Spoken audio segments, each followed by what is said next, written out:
کہ اچانک دروازہ کھلا اور دروازے سے اندر داخل ہوتا بہرام لشاری سب کو چونکا گیا۔ آدھے راستے سے جاتے ہوئے اس کے ذہن میں بار بار اس لڑکی کا خیال بھی بھٹک رہا تھا، تو اتنی خوف زدہ تھی اور معصومیت کے باوجود اس کے چہرے پر زردی چھائی ہوئی تھی۔ یقیناً وہ خوف زدہ تھی آنے والے حالات کے بارے میں، اور پھر اس کے پھوپھو کا وویلا سن کر اسے یقین ہو گیا تھا کہ اب اس گھر میں اس کی کوئی جگہ نہیں رہے گی۔ اسی لیے وہ صرف اس بات کو واضح کرنے کے لیے واپس پلٹ آیا کہ اس لڑکی کے ساتھ اس کا کوئی رشتہ نہیں ہے، لیکن وہ یہ نہیں جانتا تھا کہ ایک بار پھر اس کا پلٹ آنا اس لڑکی کے لیے وبال جان بن سکتا ہے۔ پھوپھو تو اسے دیکھتے ہی آگ بگولا ہوگی، ارے یہی ہے وہ شخص جس کے ساتھ یہ گلچھڑی اڑا رہی تھی اور اب دوبارہ واپس آ گیا ہے۔ یقیناً اسے لگا ہوگا کہ ہم سب چلے گئے ہیں۔ عزیزہ بیگم، ریان اور خود انوشے بھی اس سے حیرانگی بھری نظروں سے دیکھ رہی تھی۔ واپس کیوں آ گیا تھا؟ پہلے کیا کم یہاں پر تناؤ تھا؟ پہلے پھوپھو سارے محلے کو چین چین کر سر پر اٹھا چکی تھی۔ دیکھیے، میں یہاں صرف یہ واضح کرنے آیا ہوں کہ اس کی کوئی بھی غلطی نہیں ہے۔ ریحان نے بنا سوچے سمجھے اس کی جانب پلٹتے ہوئے اسے دھکا دے دیا، اور صرف ایک پل کے لیے بہرام لشاری کے رنگ میں تبدیلی آئی تھی۔ آج تک اس طرح کا رویہ اس کے ساتھ کسی نے اختیار کرنے کی جرات بھی نہیں کی تھی۔ سامنے وہ کھڑا شخص سراسر غلطی کر رہا تھا، اور وہ یہ نہیں جانتا تھا کہ اسے اس غلطی کا ازالہ بہت برا بھگتنا پڑے گا، لیکن پھر بھی وہ اس لڑکی کی عزت کے لیے خاموش ہو گیا۔ جب ریحان ایک بار پھر اسے دھکا دینے کے لیے ہاتھ اٹھایا تو اس نے بنا سوچے سمجھے ہاتھ گھما کر ریحان کے منہ پر مارا۔ وہ بے اختیار ہی اچھل کر پیچھے جا گرا۔ خون کی ایک ننھی سی لکیر اس کے ہونٹوں سے بہہ نکلی۔ وہ اتنا تپش زدہ ہو چکا تھا کہ مزید کچھ دیکھنا یا سوچنا اس کے بس کی بات نہیں رہی تھی۔ انوشے تھر تھر کانپ رہی تھی۔ اس نے ایسا تو کبھی نہیں چاہا تھا۔ میں ریحان الیاس اپنے پورے ہوش و حواس میں تمہیں ابھی اور اسی وقت طلاق دیتا ہوں، طلاق دیتا ہوں، طلاق دیتا ہوں۔ اس کے الفاظ نہیں تھے، کوئی سورہ اسرافیل تھا تو اس کے کانوں میں پھونک دیا گیا تھا۔ اب آ کر پھپھو کی آنکھوں میں اطمینان نے گردش کی تھی۔ شاید وہ یہی چاہتی تھی کہ انوشے ان کے بیٹے کی زندگی سے ہمیشہ کے لیے نکل جائے، اسی لیے تو اس نے اتنا طوفان کھڑا کیا تھا۔ عزیزہ بیگم تو منہ پر ہاتھ رکھتے ہوئے بیٹھتی چلی گئی، اور انوشے بس وہیں کھڑی کھڑی اس شخص کو دیکھ رہی تھی۔ نہ جانے کہ اسے اپنا شوہر مان کر اس کے دل میں اس کے لیے محبت کی ہلکی سی چنگاری جنم لے چکی تھی۔ یہ کم عمری کی محبتیں وبال جان ہوتی ہیں، کچی عمر کی محبتیں بڑا پکا اثر رکھتی ہیں، اور اس کے ساتھ بھی یہی تھا۔ اندر ہی اندر وہ اس شخص کی خواہش کرنے لگی تھی، اور اب اس کے ساتھ ایک حلال رشتے میں بندھی ہوئی تھی، اسی لیے اس کا حق بنتا تھا کہ وہ اس شخص کے خواب دیکھے۔ لیکن اس نے یہ کیا کیا؟ اس کے سارے خوابوں کو ایک ہی پل میں توڑ کر رکھ دیا۔ جو بھی تھا وہ اس کے ماموں کی بیٹی تھی، وہ اس پر اتنا اعتماد تو کر نہیں سکا تھا۔ وہ لوگ وہاں سے چلے گئے۔ بہرام لشاری وہیں کھڑا ابھی تک معاملے کی نوعیت کو سمجھ رہا تھا، جب انوشے تیزی سے اس کی جانب بڑھی۔ یہ سب آپ کی وجہ سے ہوا ہے، آپ کو کیا ضرورت تھی واپس آنے کی؟ اور اس وقت بھی میں نے آپ سے کہا تھا کہ مجھے اتار دیں۔ وہ بہرام لشاری کو گریبان سے پکڑتے ہوئے ہزیاتی انداز میں چیخ رہی تھی۔ اس کی آنکھوں سے اس کا غم واضح نظر آ رہا تھا۔ نہ جانے کہ اسے بے اختیار اس چھوٹی سی لڑکی پر ترس آیا۔ ریان بس خاموشی سے افسوس بھری نظروں سے اپنی بہن کو دیکھ رہا تھا، جیسے اندر ہی اندر اسے شدید غم ہوا ہو۔ اپنی بہن کے لیے وہ کچھ بھی نہیں کر سکتا تھا۔ کاش وہ بڑا ہوتا یا ابو ہی زندہ ہوتے۔ آنٹی، آپ یقین جانیے اس میں اس کی کوئی غلطی نہیں ہے۔ دراصل میں نے اسے ان گنڈوں سے بچا کر لفٹ دی تھی۔ میرا ارادہ تھا کہ اس کی عزت بچ جائے اور میں اسے گھر تک چھوڑ دوں، لیکن ایک ناخوشگوار واقعے کی وجہ سے ہمیں کچھ دیر وہاں رکنا پڑا اور اسے دیر ہو گئی۔ میں نہیں جانتا تھا کہ آپ کے ہاں یہ سب ہو جائے گا۔ وہ نہ جانے کیوں عزیزہ بیگم کو صفائی دے رہا تھا، وہ بس خاموشی سے اس کا چہرہ دیکھ رہی تھی۔ انہیں اپنی بیٹی پر مکمل یقین تھا، وہ کبھی بھی ایسا کام نہیں کر سکتی تھی۔ انہیں اندازہ تھا کہ ان کی بیٹی اندر ہی اندر ریحان کو پسند کرنے لگی ہے، تو پھر اسے کیا ضرورت تھی کسی اور کے ساتھ کچھ کرنے کی؟ کوئی بات نہیں بیٹا، شاید یہ سب ہمارے نصیب میں لکھا تھا۔ ان کا لہجہ شکست زدہ تھا، جیسے ایک ہار نے ان کو عاجز کر دیا ہو۔ وہ اچھی طرح جانتی تھی کہ اب محلے میں کوئی بھی نسرین بیگم کی باتوں کے بعد انوشے کا رشتہ لینے کے لیے راضی نہیں ہوگا، اور پھر یہ بات کسی شخص کی وجہ سے اس کے منگیتر نے اسے کھڑے کھڑے طلاق دے دی۔ میں ابھی اور اسی وقت انوشے سے نکاح کرنا چاہتا ہوں، آپ قاضی کو بلا لیجیے۔ نہ جانے اس نے کیا سوچ کر کہا تھا، اور عزیزہ بیگم مشکور نظروں سے اسے دیکھنے لگی۔ ان کے پاس اب اس کے علاوہ اور کوئی چارہ بھی نہیں تھا۔ ہو سکتا ہے کہ وہ انکار کر دیتی، لیکن اب نہیں، کیونکہ اب اس کی گنجائش نہیں تھی۔ اگر وہ انکار کر دیتی تو ان کے بچے کی زندگی تباہ ہو جاتی۔ انوشے بے یقینی سے اس شخص کو دیکھ رہی تھی۔ وہ کیوں اپنی زندگی اس کے لیے برباد کر رہا تھا؟ وہ پڑھا لکھا ویل ایجوکیٹڈ بزنس مین تھا. وہ اسی وقت جان گئی تھی لیکن وہ ایک معمولی حیثیت کی لڑکی تھی جس کے آگے پیچھے کوئی نہیں تھا, بس ایک بے سہارا ماں اور ایک چھوٹا بھائی. لیکن اپنی ماں کی آنکھوں میں امید کے دیے دیکھ کر وہ خاموش ہوگی. اب مقدر اسے جس موڑ پر لے آیا تھا تو وہ چلنے کے لیے تیار تھی. نفرت کی ایک تیز چنگاری اس کی آنکھوں میں جلنے لگی. اسے اب ریحان نامی شخص سے نفرت ہو چکی تھی تو اس پر اتنا بھی اعتماد نہیں کر پایا اور اسے کھڑے کھڑے رسوا کر دیا. تو وہ کیوں اس کا روگ لے کر اپنی زندگی برباد کرے. تھوڑی دیر کے بعد قاضی صاحب کو بلا لیا گیا اور چند گواہوں کی موجودگی میں سادگی سے بیرام لشاری نے اسے نکاح کر لیا. اس نے عزیزہ بیگم کو کہہ دیا کہ کل وہ آئے گا اور باقاعدہ طور پر رخصتی کروا کر اسے لے جائے گا. یہ رات انوشی کی اس گھر میں آخری رات تھی. عزیزہ بیگم بہت مطمئن تھی. انہیں اس کے لہجے اور پرسنالٹی سے اندازہ ہو چکا تھا کہ وہ کتنے اچھے اخلاق و آداب کا مالک ہے اور ان کی بیٹی کو ہمیشہ خوش رکھے گا. وہ شخص و انسانیت کے ناطے اپنی زندگی کو داؤ پر لگا چکا تھا اور پھر کھڑے کھڑے ایک بے سہارا لڑکی سے نکاح کر لیا تھا. بھلا کیسے اسے آدھی راہ میں چھوڑ سکتا تھا. اب ان کے پاس یقین کرنے کے لیے کوئی چارہ نہیں تھا. ریان بھی بہت خوش نظر آ رہا تھا. اتنا ہینڈسم بینوئی. اسے شروع سے ہی اپنے پھپھو اور ریحان بھائی سے الرجی تھی جو بس نام کا اور مطلب کے رشتہ دار تھے, جنہوں نے بس مطلب کی حد تک ان سے رشتہ رکھا اور پھر جب دل چاہا ان سے رشتہ توڑ دیا. جبکہ باقی رشتہ داروں نے تو اتنا کرنا بھی گوارا نہیں کیا تھا. باپ کے مرنے کے بعد سارے رشتہ دار ہی مرتے چلے گئے. زندگی یہ سبق ضرور سکھا دیتی ہے کہ باپ کو دفناتے ہوئے سارے رشتہ داروں کی میت کو ان کے ساتھ دفنا دینا چاہیے, کیونکہ باپ کے چہرے پر مٹی کا آخری ذرہ ڈالنے سے پہلے سارے رشتہ دار خود بخود دم توڑ دیتے ہیں. بیرام نکاح کرنے کے بعد گھر آ گیا. نہ جانے آج اس نے اتنی جلد بازی میں یہ فیصلہ کیوں کر لیا تھا, حالانکہ وہ اچھی طرح جانتا تھا کہ اس کی زندگی میں یہ فیصلہ کیا تبدیلی لا سکتا ہے. وہ یہاں اس شہر میں اکیلا رہتا تھا, لیکن ایک مہینے میں ایک آدھا چکر وہ حویلی میں ضرور لگاتا, جہاں جانا بھی اس کے لیے لازم و ملزم تھا. وہ پریشانی کی کیفیت میں صوفے پر بیٹھ کر پریشانی سے اپنی پیشانی مسل رہا تھا. اس نے یہاں بزنس کی بنیاد اپنے ہی بل بوتے پر رکھی اور پھر اس میں نام کماتا چلا گیا. وہ کوئی لاؤ والی عمر کا جوان نہیں تھا, بلکہ ایک بھرپور آدمی تھا اور جوانی کی اس حصے میں تھا جہاں ہر چیز کی سمجھ بوجھ اچھے طریقے سے ہوتی ہے. اس نے اس لڑکی سے نکاح کر لیا تھا پر اسے تمام معاملات کو تو خود ہی ہینڈل کرنا تھا. دوسرے روز اس نے صبح سویرے جلدی سے اٹھ کر ہلکی پھلکی شاپنگ کی. اپنے اس راز میں اس نے کسی کو بھی انوالو کرنا ضروری نہیں سمجھا تھا. وہ فی الحال اس نکاح کو سب سے مخفی رکھنا چاہتا تھا. اس کا ارادہ صرف اور صرف ان لوگوں کی مدد کرنا تھا اور اس لڑکی کو عزت دے کر اس کی زندگی میں بدنامی کو دھونا تھا. اس کے علاوہ اس کا کوئی مقصد نہیں تھا. دروازے پر پہنچ کر اس نے دستک دی تو جیسے وہ لوگ اس کے منتظر تھے. ریحان نے دروازہ کھولا اور اسے دیکھ کر وہ کھل اٹھا. نہ جانے کہ انہیں اندر ہی اندر اندیشہ تھا کہ ہو سکتا ہے وہ واپس لوٹ کر نہ آئے, لیکن وہ اب ان کے سامنے کھڑا تھا. انوشی ساری صورتحال پر بالکل خاموش تھی. وہ ایسی لڑکی نہیں تھی جو بیجا اپنی زندگی کی خوشیوں کو روند کر ان رشتوں کا سوگ مناتی رہتی ہے تو اسے صرف تکلیف دینے کے لیے بنے ہیں, جنہوں نے اپنی زندگی میں اسے کبھی خوشی سے مطمئن نہیں کیا تھا. اس نے شاپنگ بیگز عزیزہ بیگم کے ہاتھ میں تھما دیے اور اسے جلد از جلد تیار کرنے کے لیے کہا. میرون کلر کی خوبصورت سے لباس میں عزیزہ بیگم نے اسے ہلکا پھلکا میک اپ بھی کر دیا.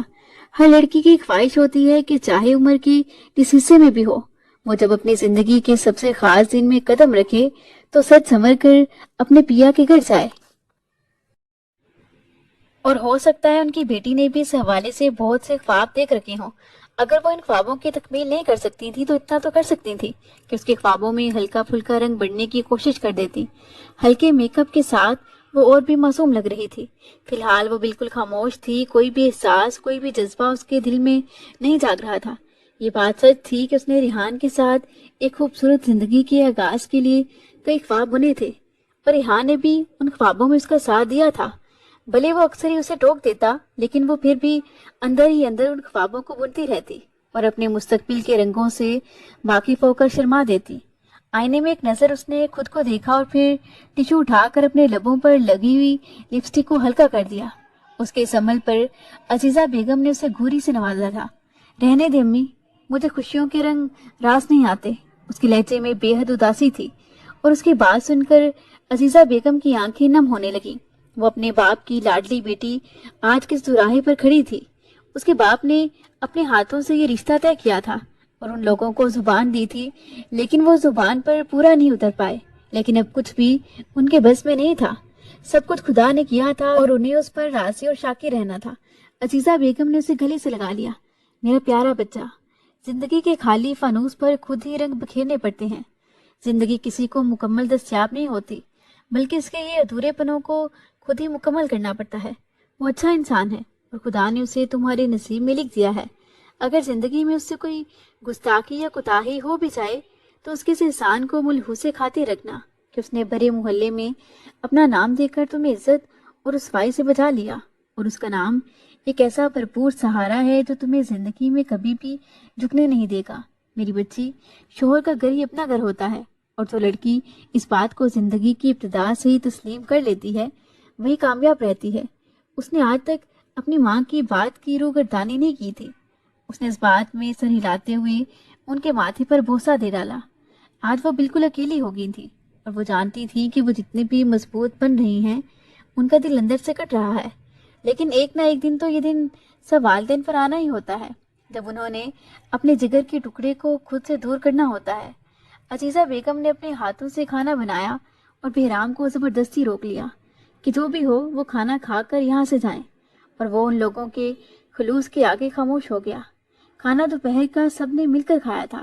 عزیزہ بیگم نے واقعی کافی لذیذ کھانا بنایا تھا، اور ان کے ہاتھ کے ذائقے سے بہرام مروب ہوا تھا۔ آنٹی، صرف آپ ہی اتنا لذیذ کھانا بنا لیتی ہیں یا آپ کی بیٹی بھی؟ اس نے دانتوں پر خاموش بیٹھی انوشے کو گھسیٹا، یعنی وہ چاہتا تھا کہ وہ بھی باتوں میں حصہ لے۔ شاید وہ جھجک کی وجہ سے کچھ نہیں کہہ پا رہی تھی۔ اس کی بات سن کر عزیزہ بیگم مسکرا دیں۔ ہاں بالکل، میری بیٹی بہت اچھا کھانا بنا لیتی ہے، میں نے اسے گھر کے سارے کام سکھائے ہیں۔ ماں کی بات سن کر اس نے نرم آنکھوں سے انہیں دیکھا۔ تھوڑی دیر کے بعد بہرام جانے کے لیے تیار تھا۔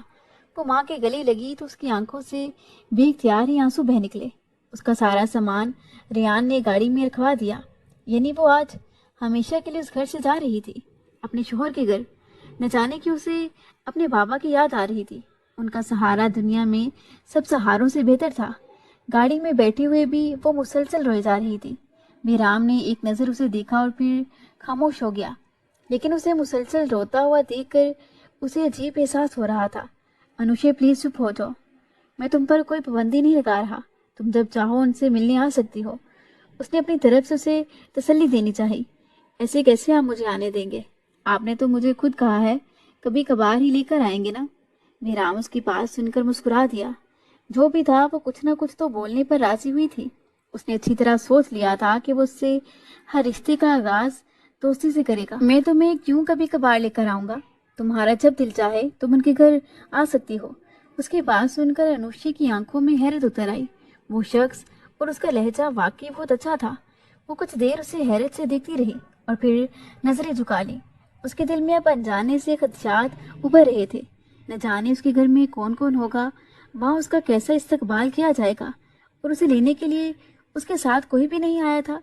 یہ سوال اس کے ذہن کی سکرین پر دستک دے رہے تھے، لیکن وہ بالکل خاموش تھی۔